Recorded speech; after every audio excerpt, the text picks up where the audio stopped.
వ్యవసాయం దండగ కాదు, పండుగలా చేయాలి.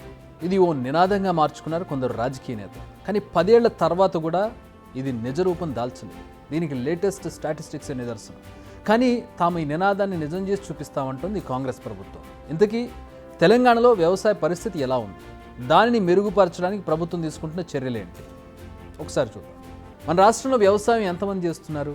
ఈ క్వశ్చన్కి ఆన్సర్ 47.3% మంది. అంటే మన రాష్ట్ర జనాభాలో 47.3 అంటే దాదాపుగా సగం మంది వ్యవసాయం పైన ఆధారపడి జీవనం సాగిస్తున్నారు. ఇది నిజం, అందులో ఎలాంటి డౌట్ లేదు.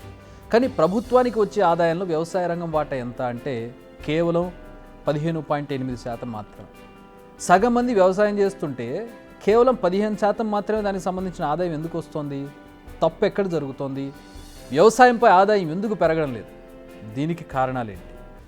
నిజానికి చాలామంది వ్యవసాయమే చేస్తున్నారు, కానీ చాలామంది మూస ధోరణిలోనే వ్యవసాయం చేస్తున్నారు. వినడానికి కఠినంగా ఉన్న ఇదే నిజం. చాలామంది రైతులు మూస పద్ధతిలో, అంటే ఒకటే పద్ధతిలో వ్యవసాయం చేస్తున్నారు. మార్కెట్ దేనికి ఉంది, దేనికి ఎక్కువ ధర వస్తుంది, దేనికి డిమాండ్ ఉంది, నకిలీ విత్తనాల జోలికి వెళ్లకుండా ఉండడం వల్ల భూసార పరీక్షలు చేయించుకోవడం, ఆ భూమికి తగ్గ పంటను పండించడం, హార్టికల్చర్పై ఫోకస్ చేయడం, ఇలాంటివి ఏం లేవు. అంతర పంటల జోలికి వెళ్ళడం లేదు. ప్రభుత్వం నుంచి సరైన ప్రోత్సాహకం కూడా లేదు. ఇన్ని సమస్యలు ఉన్నాయి రైతన్నలకు. కానీ ఇకపై వీటన్నింటిపై ఫోకస్ చేస్తామంటోంది కాంగ్రెస్ ప్రభుత్వం. ప్రభుత్వం రీసెంట్గా ప్రవేశపెట్టిన బడ్జెట్లో వ్యవసాయ రంగానికి ఏకంగా 72,659 కోట్లు కేటాయించింది. ఇది మొత్తం బడ్జెట్లో రంగానికి కేటాయించిన దాంట్లో సింహభాగం. ఏ పనైనా ఆగవచ్చు, కానీ వ్యవసాయం ఆగొద్దనేది ఓ మాట. దీనికోసమే రుణమాఫీ చేస్తోంది ప్రభుత్వం. రైతు భరోసా, పంట బీమా, రైతు కూలీల సంక్షేమం, వరి పంటకు బోనస్తో పాటు రైతు నేస్తాన్ని కూడా అమలు చేస్తోంది. అంతేకాదు ఇందులో హార్టికల్చర్కి ఏకంగా 737 కోట్ల రూపాయలు కేటాయించింది. అంటే ఉద్యాన పంటల సాగును ప్రోత్సహించాలని నిర్ణయించింది. ముఖ్యంగా ఆయిల్ పామ్ సాగు రైతులకు ఎక్కువ ప్రోత్సాహకాలు అందించాలని డిసైడ్ అయింది. దీనివల్ల మార్కెట్ డిమాండ్కు తగ్గట్టుగా ఉత్పత్తి వస్తుంది, రైతు లాభపడతాడు.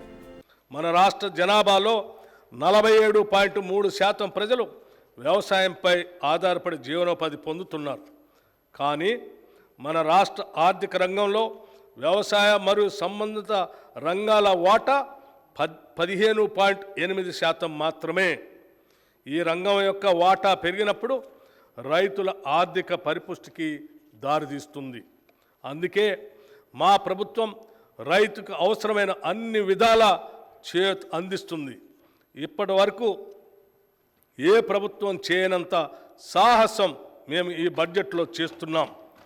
మొత్తం ప్రతిపాదిత బడ్జెట్లో సింహభాగం అంటే 72,659 కోట్ల రూపాయలు వ్యవసాయ రంగానికి ప్రతిపాదిస్తున్నాం.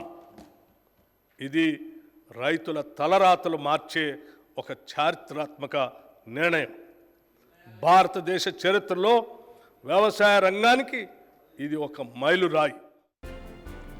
నిజానికి పప్పు ధాన్యాలు, నూనె గింజల విషయంలో ఇప్పటికీ మనం దిగుబడులపైనే ఆధారపడుతున్నాం. వీటి ఉత్పత్తి పెంచడానికి కేంద్ర రాష్ట్ర ప్రభుత్వాలు అనేక చర్యలు తీసుకుంటున్నాయి. వీటికి సంబంధించిన కనీస మద్దతు ధరలు కూడా పెరిగాయి. కానీ చాలామంది రైతులు దీనిపై ఫోకస్ చేయడం లేదు. ఎప్పట్లాగానే వరిని మాత్రమే సాగు చేస్తున్నారు. ఇది మారాలని ప్రభుత్వాలు ఆశిస్తున్నాయి. ప్రస్తుతం రాష్ట్ర ప్రభుత్వం కూడా దీనిపైనే ఫోకస్ చేసింది. రైతు రుణమాఫీతో ఆర్థిక భారాన్ని రూపుమాపుతోంది. రైతు భరోసాకు కూడా నిధులు కేటాయించింది.